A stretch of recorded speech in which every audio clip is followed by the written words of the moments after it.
Hello, everyone, and welcome to another episode of Beyond the Buzz, hosted here at the Hive in Grand Forks, North Dakota. My name's Erin Roesler. I'm the Deputy Exec Director for the Northern Plains UAS Test Site, and excited to bring some pretty fun conversation today. We're going to be diving into North Dakota's drone replacement program. This is one of those programs and conversations where policy really meets operations. So I'm going to be talking about the history of this program, which cites all the way back to a legislative bill last biennium that was passed. So kind of the process and the conversation behind the bill, how it moved through the legislative process, and then ultimately resulted in the program that we see today. This program, though, isn't just about North Dakota. What we've seen in the last calendar year since the drone replacement program was started has been this national movement on looking at securing our skies through finding NDAA-compliant equipment. So today I am really happy to be joined by two experts in this field that have been living this bill from conception all the way through the program now. First, we have Representative Mike Nathe, who's going to be joining us, who was the original bill sponsor. And then Andrea Santos, who is the program manager for the drone replacement program that we have here in North Dakota. So first of all, thank you guys both for joining us today. Thanks for having us. For having us. So as we dive in here, I'm going to back up a little bit. Now, I know firsthand, because I lived and breathed some of the pain of trying to get this bill through the floors to actually see the live program. And I know, Representative Nathe, you did as well. So let's start at the beginning. When the concepts for this bill were first thought of, what was the problem we were trying to solve here in North Dakota? Well, it first came up from some conversations I had from representatives in the UAS industry here in North Dakota, and so just some casual conversation, and it came up through that conversation that the drones that the state currently owns were DJI Chinese drones, and I was not all up to speed what that meant, and come to find out that that after doing a little bit of homework, 88% of our drones were DJI. And what the implication of that was, and it was really a eye opener for me the day that I met with these representatives. So I dug into it, worked with the people at the state, and said, "Hey, what do we have here?" Once I found out what was there, we worked with with UAS representatives in the state to help craft a bill and to help replace the drone fleet for North Dakota. This bill was groundbreaking. A lot of other states had done some of the drone replacement, but only for certain portions of their fleet, maybe for law enforcement or maybe for EMS. This bill was doing the whole fleet from A to Z. And that was a pretty big undertaking, a pretty big thing for a lot of the agencies to get their minds around. So when we did this, obviously the question is, why do we need to do this? What's the big hurry here? And for me, the big thing was the security of the state. Our information was going overseas. The North Dakota flies drones through its state operations over our highways, over the oil fields that we have. We have several air bases here. We have two legs of the nuclear triad here in North Dakota. Drones flying around those, up at the border railroad. So these things are very important. And to have any possibility of them flying over and constantly soaking up information and having that pushed out to a foreign adversary did not sit well with myself and others. And so we crafted the bill, and we had support from across both aisles of the bill. And it was done kind of quickly. Once we wrote the bill and I had it out there, got it out to the public and to my colleagues, then Governor Burgum had wanted to put an addition on it, $20 million for the FAA data, for North Dakota to jump on the FAA data stream, and that really sped up because that was time sensitive, and so we put that onto the bill. So we had kind of an all-encompassing UAS bill going into the session, and that was a pretty big challenge because we had to do it run through the process quicker than normal. We have a 4-month process here every other year that we do. And in the House, we had the hearings for it. We went through it, and within the first 5 days of the session, we passed it out of the North Dakota House of Representatives, where I sit. I'm a chairman of a committee on appropriations. We've sent it over to the Senate, and the Senate had a real hard time with the speed of it, had some problems with the money, and quite frankly, just had to get them up to speed on what's going on. So it was a big challenge, but we were, at the end of the day, able to get it across the finish line. And as you mentioned, it's a complex issue because, yes, at the heart of it definitely comes from national security concerns, not only here in North Dakota, but nationwide. This was language that was in first a national bill, so the National Defense Authorization Act, and has since been reinforced as we saw the NDAA 2026 come out this last winter. So national security, public safety, but some of the other complexities to this was the supply chain risk. So, you talked about the speed of the bill a little bit. Was that on your mind at the time? Was concerns about supply chain, and what kind of timeline were we up against in North Dakota to get ahead of time? That was absolutely top of my list. And that was one of the selling points they had from my colleagues is, why do we need to do this right now? Why do we have to be the first state? And I was trying to get across to them that if NDAA goes across and these drones are banned, that there's going to be a run on supply. Let's pass this bill and let's be the first one in front of the supply chain and get it going. And so we don't have to sit here and wait and try to get replacement drones or drones that work through time. And again, it was a challenge to get across the urgency of this. The supply chain was a very big issue, and quite frankly, it was a good selling point for us to do that.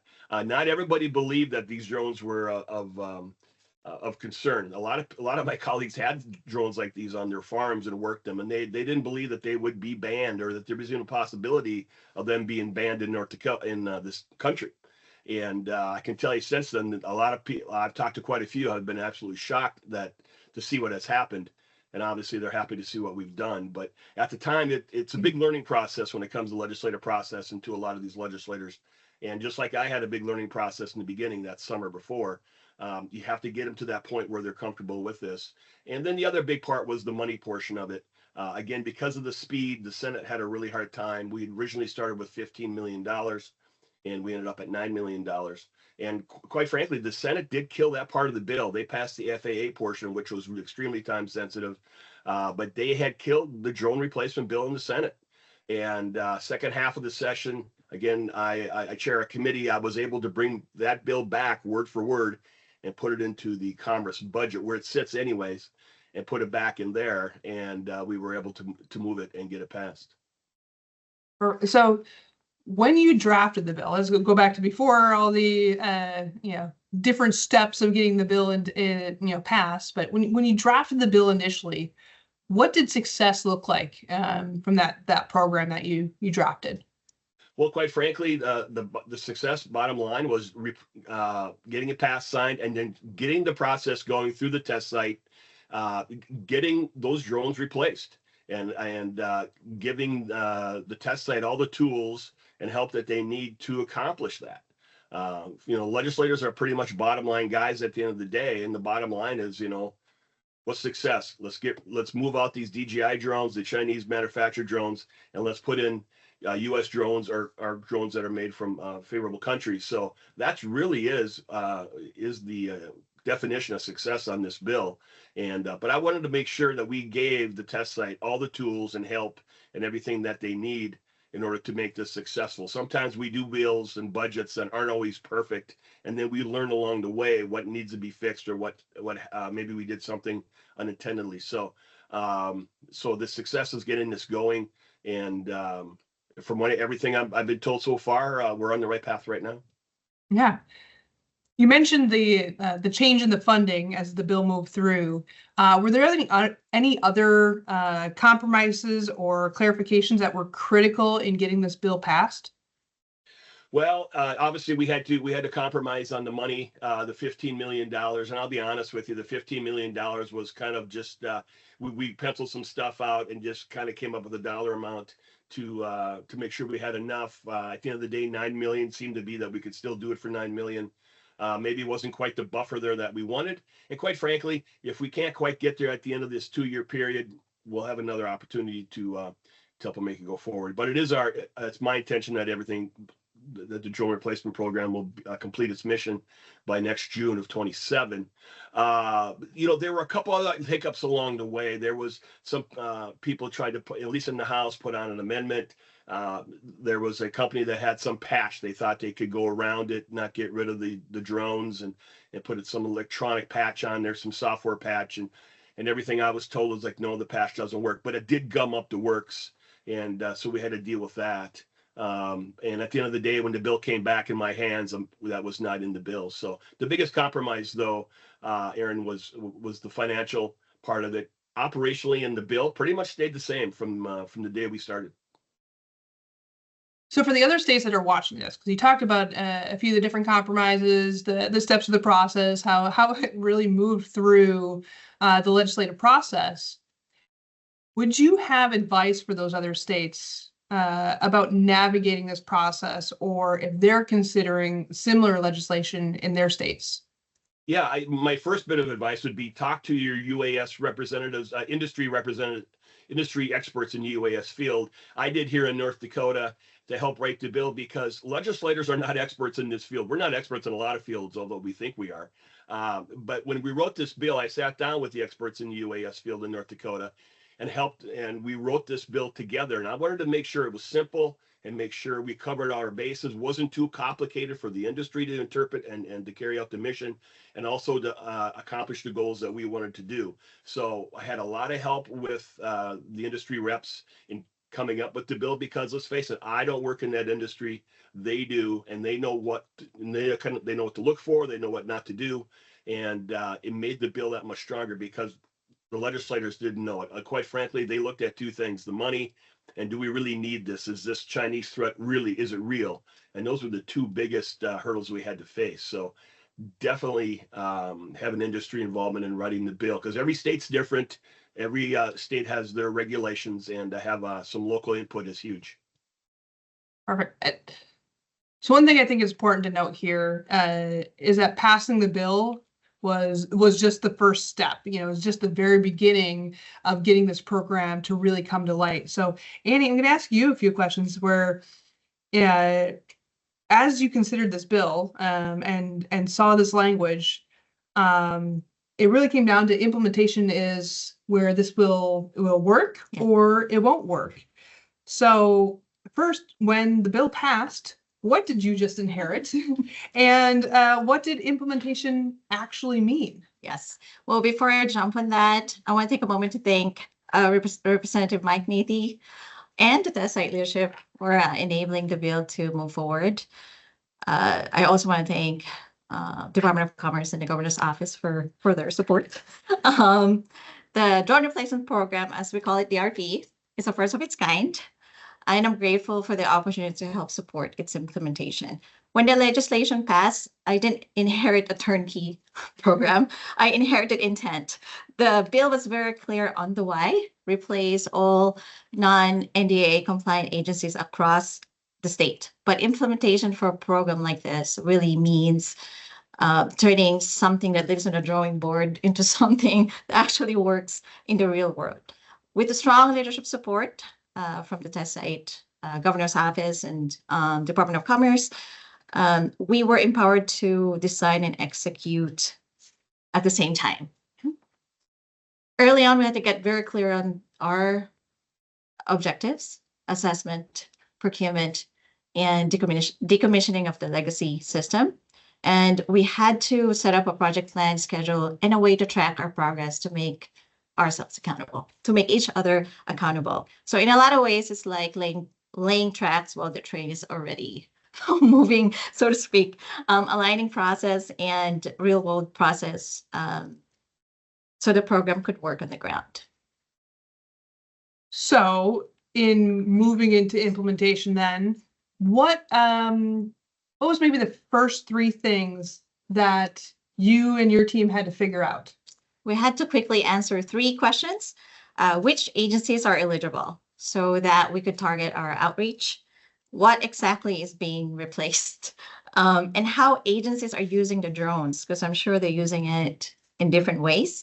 The answers to those questions really shaped everything that followed. Okay, so let's start with the first one. You said what agencies are eligible. So how did you define eligibility? Let's start with first for Sure. the agencies. So eligibility is defined by the bill. So we kept it very straightforward. Right now, the program is limited to North Dakota state agencies and university system entities. For the drones, eligibility is defined by the set criteria, again, defined by the bill and the program guidance. The system must be non-NDAA compliant, meaning the drones do not meet the federal security requirements around where the drone is or where its components are made. The drones must be owned by an eligible agency and that they purchased prior to January 1st, 2025. And lastly, the agencies must be willing to turn them in to get something new. Fair enough, right? To actually replace and eliminate the Yes. threat that we're talking about here. Do you feel that there were any operational challenges that came up, as we started really considering and tackling those first 3 issues that maybe the legislation didn't take into account for, or maybe addressed but didn't really dive down to the level of details that you've now uncovered as we've moved into implementation? Yes, and there's a few. Okay. But I like to frame it this way. So the legislation sets out the direction, right? But execution reveals the complexity. The objective is clear that we will replace non-compliant drones across the state. But once we get into implementation, we start uncovering questions that the legislation couldn't answer in detail. So one of the biggest challenges right off the bat was defining what replacement actually means. This isn't a one-to-one swap, and it's not just about replacing an aircraft.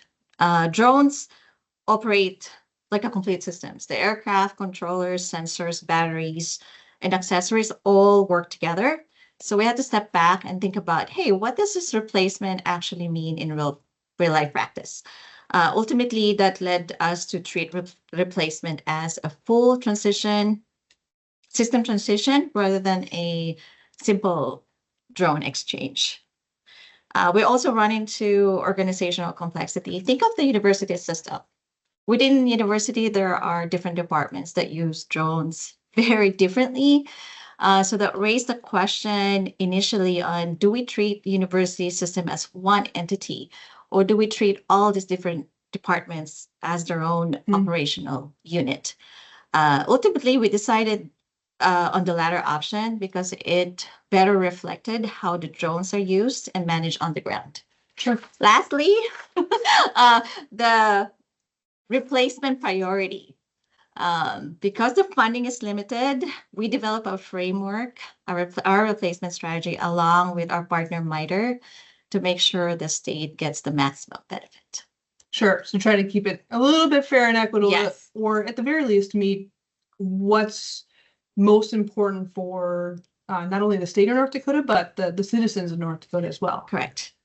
And you mentioned this, and I want to go back to this because I know personally I've answered the question of what is it's not one-for-one replacement truly mean. And what I think you and your team have done a great job on articulating and explaining is that it's about matching and meeting their capability. Correct. Right. So because my background came from the academic institution, I'm going to look back to that kind of flight training environment of, if I have 3 drones and eight batteries now, I might not get 3 drones and 8 batteries out of this program, but what's my operational need? My operational need is I need to conduct back-to-back flight training for 8 hours a day, right? So that's my capability that I need, because my focus is flight training. I'm training all day with students, and so my current systems might need 8 batteries just because of how long it takes to charge, how long, they can last, et cetera, et cetera. But under the program, maybe the replacement aircraft is, I'll need 2 aircraft with only 4 batteries, because batteries have longer endurance, they're a faster charge or whatever. But the end result It's is the same. if I had to do flight training for 8 hours, I'll still be able to do flight training for 8 hours. Correct. That's what we really mean by that. And I Yeah. think that took a while for some of these agencies to really grasp. Would you agree on that? Yes, that's correct. And shout out to the technical team, because they really are the ones that figure out what this equal and matching capability means. Yeah, so rest assured, for the agencies that participated, you will be able to continue the same operation as if you were, as before. So as you've been implementing the program, what have you learned about the demand from these state agencies? So the demand for the drone replacement is very high. We've seen a very high participation rate across the state. Surprised us a little bit, but in a good way. Big driver is federal funding restriction. So agencies can no longer use federal funds to procure or operate non-NDAA compliant drones. So for many agencies, it's 1 or 2 drones that they have to replace. For some, it's a full fleet. And by full fleet, you're meaning 5, 6, 30? More than that. Depends. But yeah, so we've seen either from 1 to 50, that we had to consider as part of the program. So conceptually, agencies understand why the shift is happening. Where readiness really varies on the operational side. Some agencies, are prepared. They've had a time to step back and think about what this compliant really means to them. But for some, they focus on the day-to-day operations. It's business as usual for them. And I think this is where the drone replacement program, DRP, is making an impact, because it's helping bridge that gap. The program creates a pathway for them. There's funding, there's structure, training, and a process for agencies to move forward. And one thing I didn't fully anticipate upon reflection is I'm really grateful for is how much it sparked broader conversation among the state agencies and the state level. It's not just about replacement. It's helping agencies step back and think, hey, how can I improve my drone operations in the future? Agencies, this program as an opportunity to upgrade their fleet, an opportunity to scale or advance their operations, leaning into Vantis, leaning into the test sites expertise, and really make an informed decision about where their drone operations is heading. Sure. You talked about, and for me, aside from the national security risks and the safety risks that we talked about, the risk to federal funding, because in the state of North Dakota, and I remember pulling up some of these stats, a year ago when this bill was being discussed and evaluated, that across the board, the state of North Dakota relies on billions of dollars of state funding. So when you talk about potentially putting at risk billions at the cost of a small number of millions to offset and maintain and ensure that we don't disqualify ourselves from obtaining those billions, that to me was another huge selling point of the importance of this program. In the work that you did initially to talk with the agencies, understand their need, did we come up with exactly how many, dollars would be at risk if these aircraft were not replaced? Not exactly, but they are in the high millions. So a worthwhile Yes. investment Oh, for sure. is Yes. the easiest thing. Yes. Good. So if another state wanted to replicate this bill or in this program, what would they need to understand from your perspective? 3 things really stand out. First, the coordination effort. The program is just as much about the people, process, the governance structure, as it is about the drones. It requires coordination internally within our program team across all participating agencies, and there have been 35 departments or agencies that participated, in between organizations. So during procurement, we work very closely with Office of Management and Budget, and we enjoy working with them, and North Dakota Information Technology. And so that level of interagency collaboration requires time and intentional effort. Second is the time to do things credibly. We invested a lot of time upfront setting up our structure, our replacement strategy, our procurement strategy, and that effort paid off by saving us time later on. And lastly, I can't emphasize this enough, is that this has been a true team effort. Balancing compliance funding isn't something one person or one organization can do. That required close collaboration within, participating agencies, state leadership, test site leadership, and industry partners. So if you're watching, please sign up. That's really allowed the program to move forward. That shared ownership of the program is really what helped us get to where we are now. Perfect. So a couple questions for both of you now. So for those NDAA compliant drone manufacturers, which we didn't even talk, no one's mentioned blue or green yet, which is surprisingly. So NDAA compliant definitely includes the blue, yes, definitely includes the green list, but it's more than just that. Yes. So for NDAA compliant drone manufacturers that are out there watching this, how can they engage? Let's first talk from the legislative level. So, Representative Nathe, from your perspective, what's the proper rule for a drone manufacturer to engage? Well, the proper path, and I've had some reach out to me since the bill has passed, is quite frankly, I refer them to the Commerce Department or to the test site, and really to the test site is really where they should go. The test site is administering this program, and I just want to say, after listening to Andrea, I just want to thank Andrea and the test site staff for doing a wonderful job. They were given legislation, we passed it and say, here, you guys make it work. And they're like, thanks, because they have all these other things that we don't know. And it's really impressive to hear her speak this morning about some of the challenges and some of the good things about the bill, some of the other things we didn't know about the bill, and they're making it work. And I just want to give them a big shout out for that. But any of the manufacturers that should be watching this morning should definitely get in touch with the test site, and your people there can take them by the hand and walk them through the process.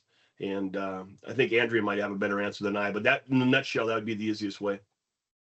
Well, okay, then Andrea, how would you answer if they now pick up the phone and call you? How can they get involved in the program? So for the program, the supplier FAT starts with a pre-qualification process. So the state of North Dakota is doing a really cool thing. So we're building a qualified pool of NDAA compliant products, and products already on the blue list, administered by DCMA, and the green list administered by AUVSI. Those products are already pre-qualified, but we do. So it's huge, right? Yes. For those that are on those lists becoming pre-qualified. Okay. So then for anyone that's not on the list, what's the step? So we do recognize that there are products out there and suppliers, there are still going to be viable supplies for the state of North Dakota. So if you're a manufacturer with NDAA compliant products, we strongly encourage you to participate in the pre-qualification process. And that's how we identify additional platforms and expand the qualified pool of products for state agencies. All of the details are in the state procurement website. It's called NDVICE, and that's where you could engage and start first. This is in a one-off procurement. So like I mentioned, the state of North Dakota is building a qualified product list that agencies can rely on for their future.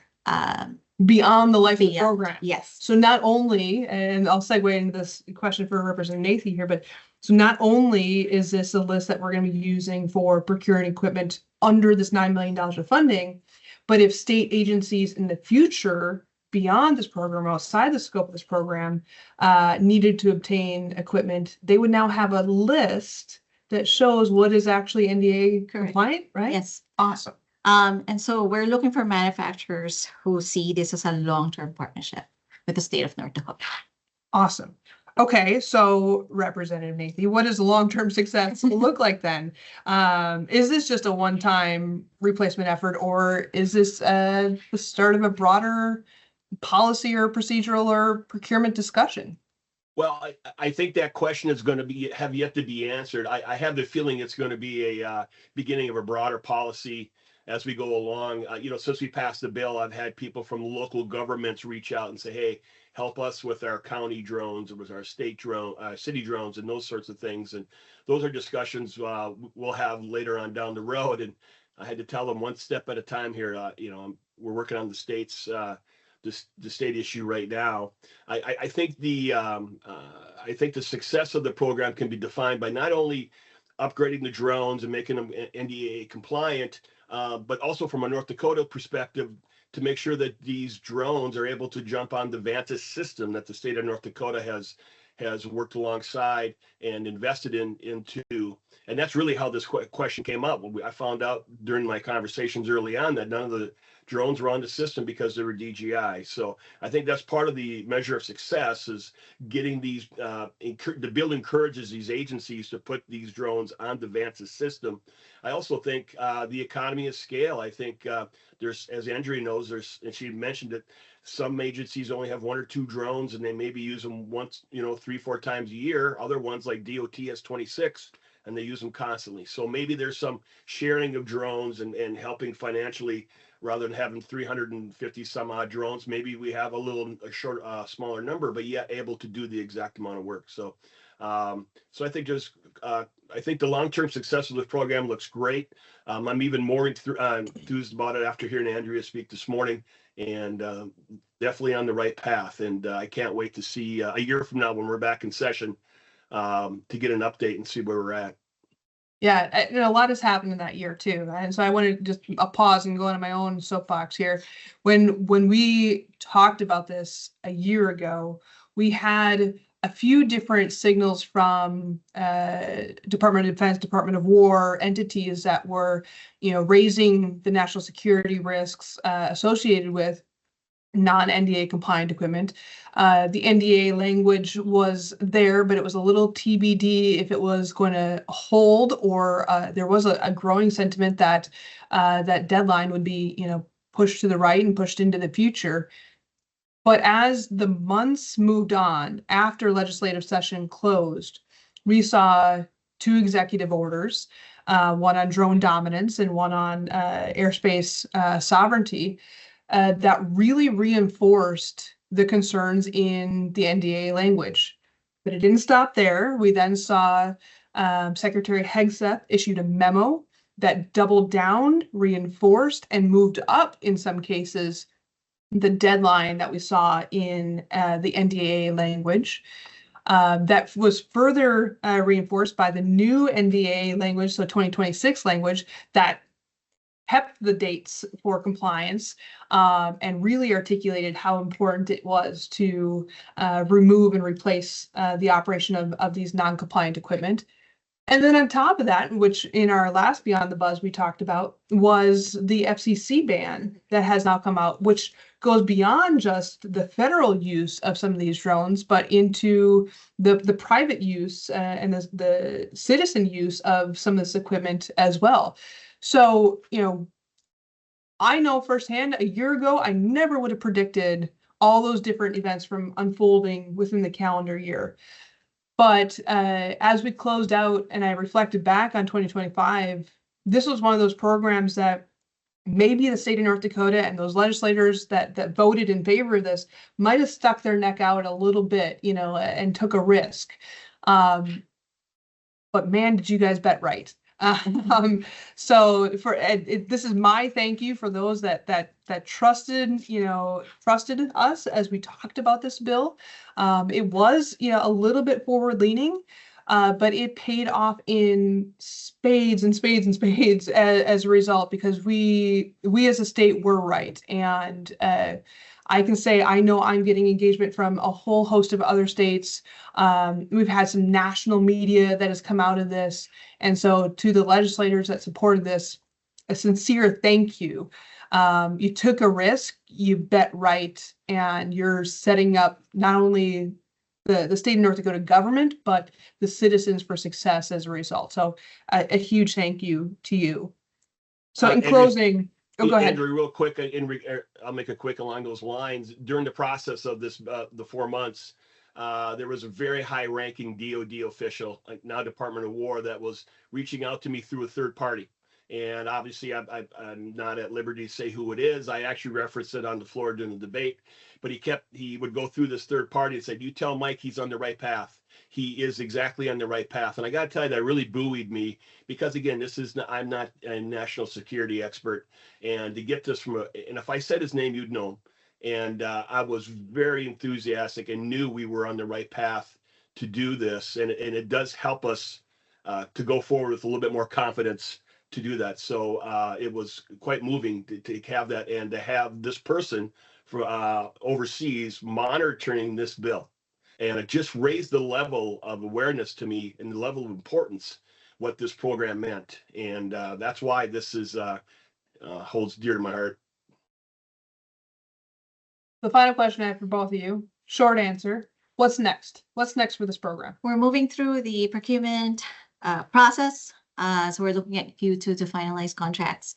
And as I mentioned before, this is not just about replacement. We're also going to be organizing training for state agency pilots, which is exciting. And Representative Nathe, it sounds like you're already having conversations on what's next. So if people have ideas and thoughts and needs, are they picking up the phone and calling you to say what they are. version 2.0 should look like? Local governments are, have not too many from the agencies. Some of the agencies I've talked to have been very pleased with what the test site's doing. As we go forward, I'll be reaching out to the test site and say, hey, what's working, what's not working. There's some things we need to do next session to enhance this program. Let's see where we're at, and we'll come up, whenever we do these landmark legislation bills, Erin, a lot of times we miss things, and so we'll find out if there's some things that we need to improve on or need to address, and we'll come up with legislation to do that. Excellent. Well, to both of you, thank you for your time today. We really appreciate you being here.